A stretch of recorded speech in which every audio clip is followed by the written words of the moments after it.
think there was a coup d'etat here. I think a president was illegally killed. And I think we can deal with it now.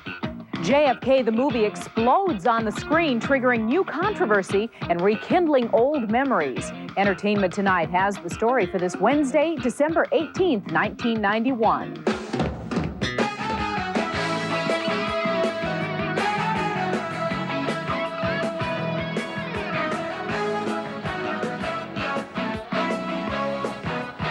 Hi, everybody. Thanks for being with us. I'm Lisa Gibbons. John Tesh is away this week. And I'm Mary Hart.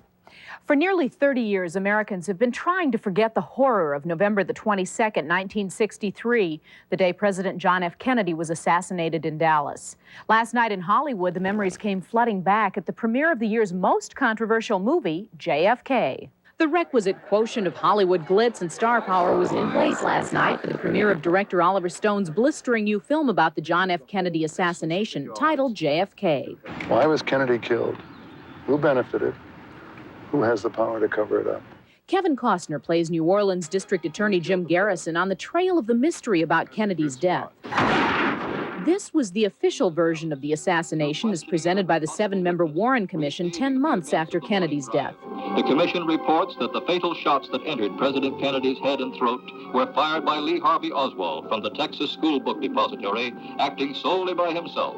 But Stone in his movie comes to a very different conclusion. The guy couldn't do the shooting. I was a rifleman and just sitting in that 6th floor window. It's impossible. It's just impossible to do the shooting job that is described to him. But even prior to the release of his movie, the press has vilified Stone. Newsweek called his work twisted history, and Warren Commission attorney and Kennedy author David Bellin, quoted in the Washington Post, called Stone's film, quote, a big lie that would make Adolf Hitler proud, end quote. Still, Stone perseveres. I think there was a coup d'etat here. I think a president was illegally killed. And I think we can deal with it now. Stone's theory in JFK, based on scores of research documents and books, is that Kennedy was killed by a CIA and military-controlled conspiracy within the United States government, killed because Kennedy planned to pull out of Vietnam. Kennedy researcher and author David Lifton agrees with Stone and applauds his courage in the movie. It's an enormous consciousness raiser. It's going to inoculate a whole generation of Americans against the myth of the Warren Report. Critic Tom Shale says Stone's work raises important questions. I don't think it pretends to tell the whole truth. If it did, it would really be Ollie's folly if it did. But I think it'll promote a healthy skepticism in people who are too young to remember the actual assassination. And at the Hollywood premiere, the reaction was strongly favorable. There's so many things packed into that 3 hours. It's astonishing, the information. It's a very, very important film, and I think every young person in America should see this film. Knowing the kind of research and work that Oliver does, anybody's entitled to their own opinion. There he is! And he does his research. JFK opens in theaters across the country the day after tomorrow. Actor Kevin Costner stars in JFK, portraying Jim Garrison, who was in real life the district attorney of New Orleans. And it was Jim Garrison who became one of the most controversial figures in the years following JFK's death. He was one of the first to suggest that the Warren Commission account of the assassination did not fully reflect what actually happened. Nobody's saying this is the only story. That we're saying this is our story, and we're confident in it, and we're confident behind the direction of Oliver Stone. Kevin Costner, who was just 8 years old at the time of the Kennedy assassination, is well aware of the controversy that JFK has created. I saw a flash of light in the bushes, and that last shot. Does it trouble you, Kevin, that for a generation of moviegoers, this will become definitive history in a sense? I don't think so. I think, you know, we elected to do one story. Somebody can turn around and do another story, and if their story seems to have weight, they'll be able to attract world-class actors. I mean, I'm not the only person in this movie. We're talking about Tommy Lee Jones and Sissy Spacek, and you know, Donald Sutherland and John Candy, and I'm leaving people out. Jack Lemmon. These are people that have a lot of common sense and a lot of integrity. So, you know, I'm not propping this movie up as a 10. I read it, I made sense. So did those 10 people. Oswald's been shot. Did you buy the official story growing up? Yeah, I did. Yeah, I did. But I was very young, and I think Americans do have the tendency to believe what they read. But there was something lingering, and even if you talk, you know, now with such great distance, there's still nobody, not nobody, but a large percentage of the population just doesn't believe that, you know, one person could have done that. FBI tried 2 sets of tests. Not one of their sharpshooters could match Oswald's performance. The film goes to great lengths to try and prove its theory that there had to be more than one assassin. Costner admits his own ideas about what happened in Dallas in 1963 were affected by his involvement with the movie. Did it change your thinking now about the possible theories? Yeah, it did change my thinking, because I've, you know, been able to walk and talk among the principals, a lot of the principals, and you know, you're changed forever once you hear, you know, information. You know, there's a lot of information that didn't find this way into the movie. So those who thought, you know, maybe that this movie really goes to the edge, you know, really don't realize how far it actually could have. Truth is the most important value we have. Costner's character, New Orleans District Attorney Jim Garrison, began his own investigation of the assassination when several local citizens were linked to Lee Harvey Oswald. Garrison was criticized and ridiculed at the time. You have any idea what you're getting yourself into, Daddy-O? The government's gonna jump all over your head, Jimbo, and go cock-a-doodle-doo. A lot of people have dismissed this guy as, you know, a publicity-seeking flake and a maverick. Yeah. And yet, because you are portraying him, movie audiences, I think, will find him to be a hero. Well, I've spent a lot of time with him, and I found him to be very coherent and very clear and very well thought out. And a lot of times when someone has a knee-jerk response to something, it quickly fades. This man's still on fire 30 years later. I find Garrison very attractive in his bravery, in his courage, in his conviction, in his command of the King's English. You know, I find him a very attractive character. The fact that he has glasses and gray hair doesn't make him dweeb of the week, you know. This footnote, you can see the real Jim Garrison in the film as well. He plays Earl Warren, former Chief Justice of the Supreme Court. Now on our Inside Story tomorrow, big controversy in country music. Are the stars abandoning Nashville to defect to Branson, Missouri? I see Nashville as the home of country music, and I see Branson as a tourist capital where people come to see country music being performed live. It's Branson versus Nashville for the heavyweight crown of country music. That's the Inside Story tomorrow on Entertainment Tonight. Coming up next, inquiring minds want to know how Engelbert Humperdinck lost a $50 million lawsuit to a tabloid. And later, the art of cola nuts made possible by a one-of-a-kind voice. Chunky introduces another big chicken noodle soup. New classic chicken noodle. Titanic chunks of chicken, broad noodles, and hearty vegetables, all in a robust chicken broth. New chunky classic chicken noodle. Soup so big, it eats like a meal. From the kitchen of the real Sara Lee. Make Sunday morning special for your family. Warm a Sara Lee pecan coffee cake, crunchy pecans, swirls of cinnamon and pastry, fresh from your oven. What's more special than that? Seconds. Nobody doesn't like Sara Lee. It was horrible. Our surf commercial. Kevin comes home from college with disgusting laundry. P.U. Look out. There goes the neighborhood. Hey, boy. Newton's out. So's Kevin. Boss. That's okay on dirt, but only new system surf gets out tough odors, too. Before surf. Yuck. And after. Yes. For really bad dirt and odors, use new system surf.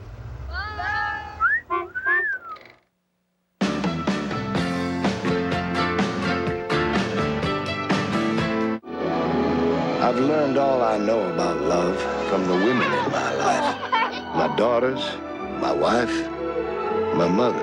But it took a woman I hardly knew You've met somebody in New York, haven't you? to help me face my past, to bring me back to life. Barbara Streisand. Let's just be friends. Nick Nolte. Very good friends. The Prince of Tides. Rated R. Coming Christmas Day to a theater near you. When it comes to great holiday pumpkin pies, there are no two ways about it. Mrs. Brinker's is Mrs. Smith's. And because, as she says, this is family, Mrs. Tonelli's pumpkin pie is always Mrs. Smith's. Mrs. Smith's pumpkin pie. Right from using pumpkins grown especially for us, they're made with exceptional care, which is precisely why even Mrs. Smith's pumpkin pie is Mrs. Smith's. For the holidays, every family's pie should be Mrs. Smith's. The National Enquirer makes headlines when it loses lawsuits to celebrities, as in the case of Carol Burnett. But Engelbert Humperdinck filed a $50 million suit against the tabloid and lost. And the Enquirer wants to know where the headlines are now. The case stemmed from a 1988 article which reported that the mother of Humperdinck's out-of-wedlock child was taking him to court, claiming he had the AIDS virus and demanding he provide additional financial support for the child's future. Humperdinck sued for libel, and as part of the suit did in fact test negative for the disease. But the court ruled the Enquirer's story was a fair and true report of affidavits filed in court. Needless to say, the tabloid's editors were pleased. I think this is a really important decision, not only for the National Enquirer, but for the press in general. If Engelbert had won, it would have meant that newspapers or magazines would not have been able to print court documents. And no matter what comes. Regardless of how the Enquirer substantiated its story, Humperdinck told Entertainment Tonight in 1990 that the story was in fact quite harmful to him. Once something is printed in a paper and people read it in black and white, people tend to believe it. And it's a sad situation because it could have crippled my career. Supermarket tabloids are often sued by celebrities, and it's the Enquirer's contention that there are often ulterior motives involved. Celebrities are known either to sue or to even threaten to sue and then not sue because, frankly, many of them like to milk the publicity. Well, despite having the lawsuit thrown out, Humperdinck's attorney insists the matter is still pending and will make no comment on it. The Christmas spirit is about to fall on the nation's capital like a blanket of snow, and it covers the world of music in tonight's coming attractions.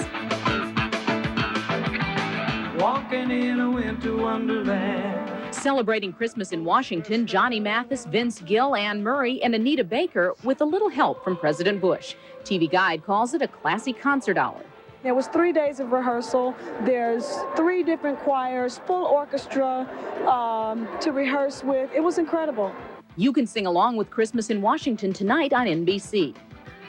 Why don't penguins have wings that work? A new animated Christmas special brings to life the outrageous characters from the comic strips Bloom County and Outland. Providing the voices for Bill the Cat and a cross-dressing cockroach is veteran actor John Biner. Yeah, the cockroach is like this, you know, it's very deep kind of voice, and he's about this big. A Wish for Wings That Work takes flight tonight on CBS. Soul sensation Patti LaBelle is captured live in New York on a new home video. Patti belts out her biggest hits on stage at the legendary Apollo Theater. I hope when I go on the stage, or I hope when you see me, that you feel whatever I'm giving you is real and it's from the heart, because that's what it is. Patti LaBelle live in New York is in music and video stores nationwide. Fans of the hit movie Bugsy can now own a copy of the screenplay written by James Toback. It's been published in a book with black and white photos from the film. People who like to see how movies are made, they're used to seeing documentaries on television, behind-the-scenes clips. This is a different way of understanding the mechanics of movie making. Bugsy is on bookstore shelves now.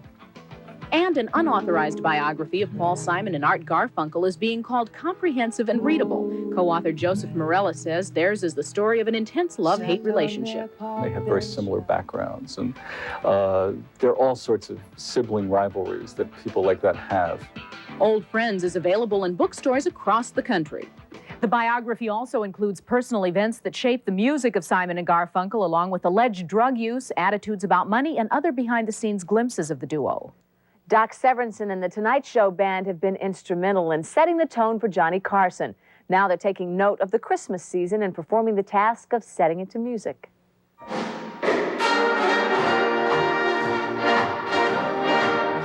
After 30 years with Johnny Carson, the Grammy Award-winning Tonight Show Band will be leaving with him next spring. But their music will live on. Doc Severinsen has gotten into the swing of the holidays with the Philharmonic Strings to record a new album of Christmas classics. It's sort of our way of saying, well, it's been nice playing for you folks all these years. Here's another chance to hear it.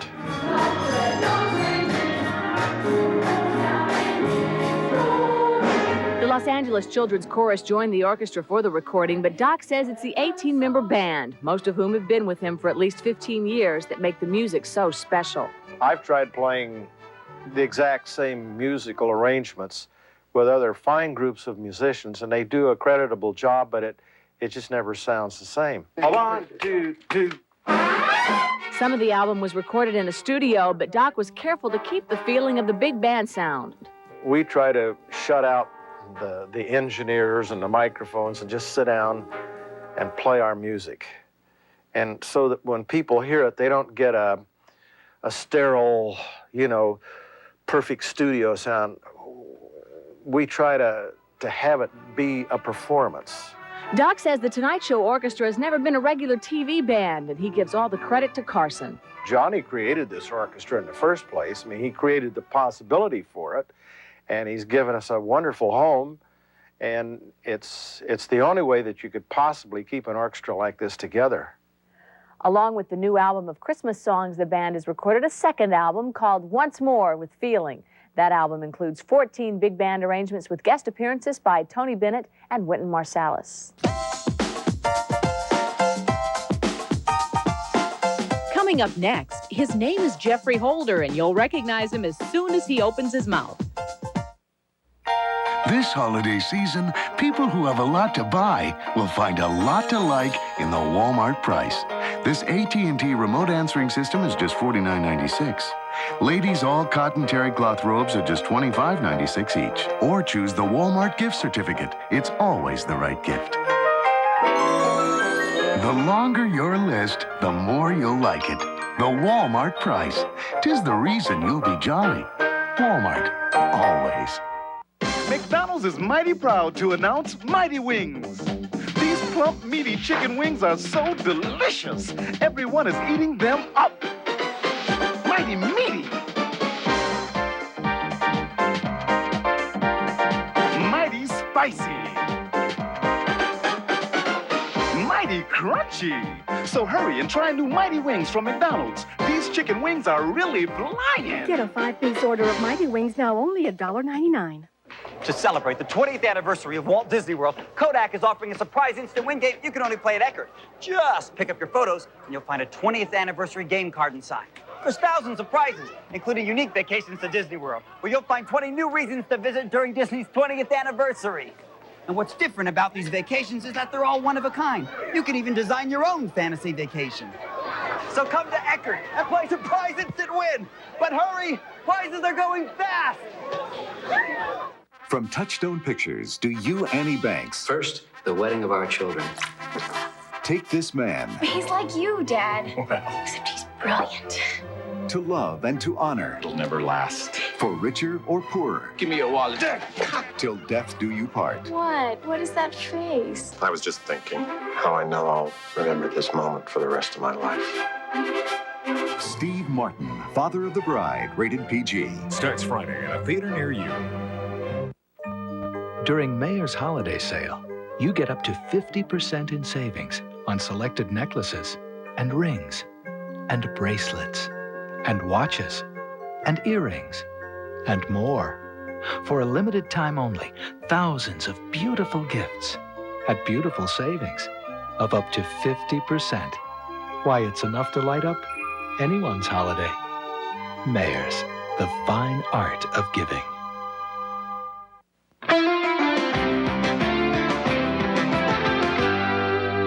Tonight, the Heart File opens on Geoffrey Holder. His list of credits is as long as his voice is deep. He's been in everything from Annie to James Bond's Live and Let Die. But there is one thing that Geoffrey is best remembered for.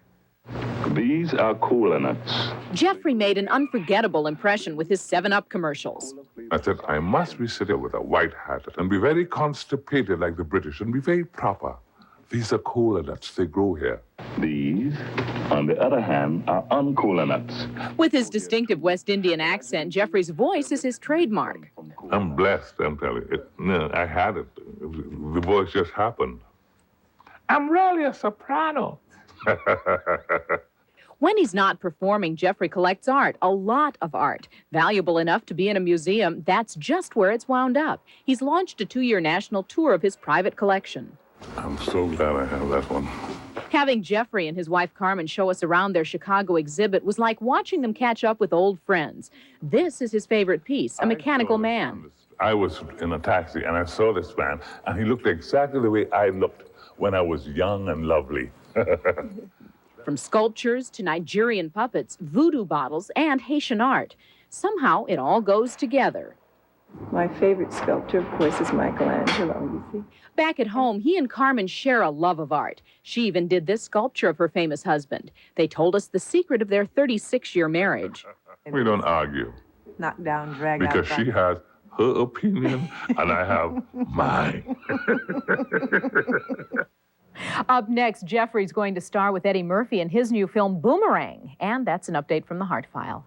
Well, a quick check in the birthday file shows today's Leonard Maltin's 41st. He joins us with a list of gifts on video to celebrate that occasion or any other big holidays that just might happen to be coming up. Leonard, no other holidays as big as your birthday. Oh, thank you, Lisa. Thanks Have a very happy much. one. You know, everywhere you turn, you see ads and commercials these days promoting video cassettes as Christmas gifts. I don't think they're for my birthday.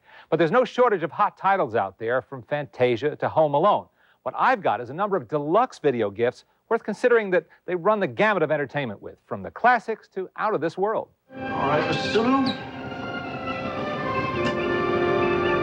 Let's see what she's got. While Star Trek VI is entertaining movie audiences in theaters, this box gift set offers fans the first 5 Star Trek movies on video, along with 3 limited edition lapel pins and a commemorative certificate from the late Gene Roddenberry. The Godfather trilogy comes packaged along with a documentary on the making of these 3 extraordinary films. And while we're in Sequel City, you can buy a box set of Back to the Future 1, 2, and 3 with a making of cassette and a twin pack featuring Die Hard 1 and 2. Hang on to your hand, Lonesome Dove is just one movie, but it fills up 4 cassettes and offers more entertainment than almost anything else I can think of on video this year. While PBS Video offers deluxe boxed editions of its crown jewels, including The Civil War by Ken Burns and I, Claudius. If you want to give the gift of comedy, there's plenty to enjoy in the best of Saturday Night Live.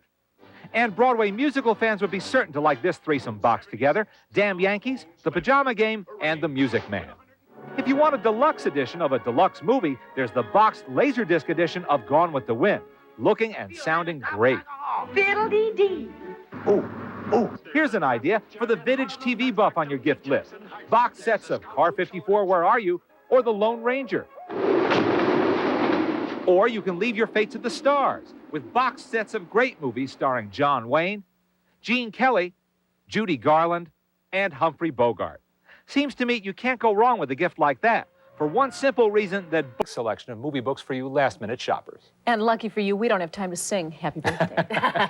Thanks, Leonard. Bye. The stars were feasting on a banquet of fried green tomatoes earlier this week and were treated to some tasty performances by 2 Oscar-caliber actresses. In Hollywood, Joanna Kearns, Corbin Burnson, and wife Amanda Pays came to a screening of Fried Green Tomatoes.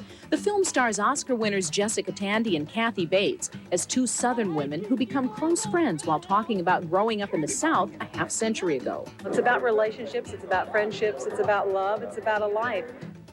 At Paramount Studios in Hollywood, the 4th annual Project Robin Hood Party helped out the Los Angeles Regional Food Bank. The event was dreamed up by several talent executives. Among their famous clients donating food were Dennis Miller, Julianne Phillips, and Robert Englund.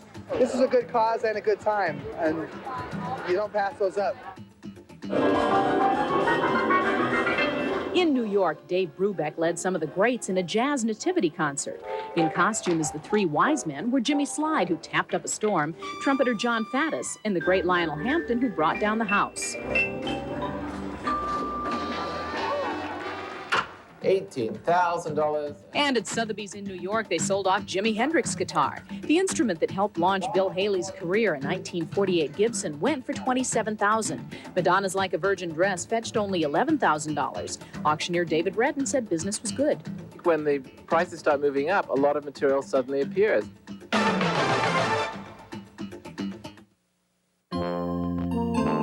Don't wait to lose weight. Make your holiday a little happier by getting started on your New Year's resolution now at Jenny Craig. Lose all the weight you want for our lowest price of the year. Get weekly one-on-one personal counseling, weekly lifestyle behavior classes, a personal exercise program, all for one flat program fee. So don't wait to lose weight. Start your new year early and save. Dial direct 1-800-92-JENNY.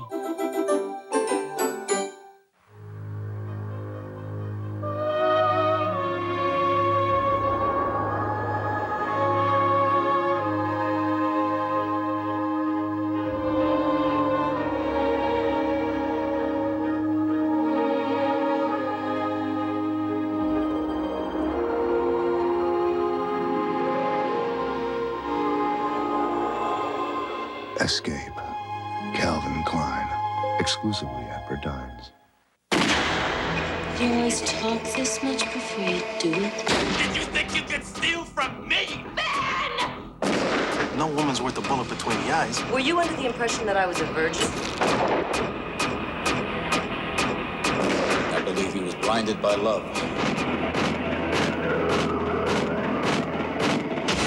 Warren Beatty, Annette Bening, Bugsy, Radar. Starts Friday at a theater near you. The principles of money management are really quite simple.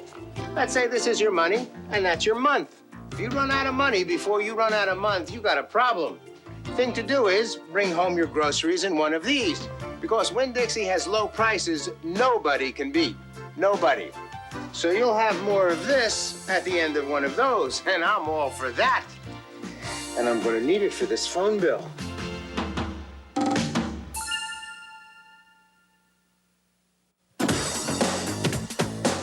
Air travel furnished and a promotional fee paid by Delta Airlines. Fly to your favorite sunspot on Delta, Florida, the Bahamas, California, Mexico, or Hawaii. At Delta, we love to fly, and it shows.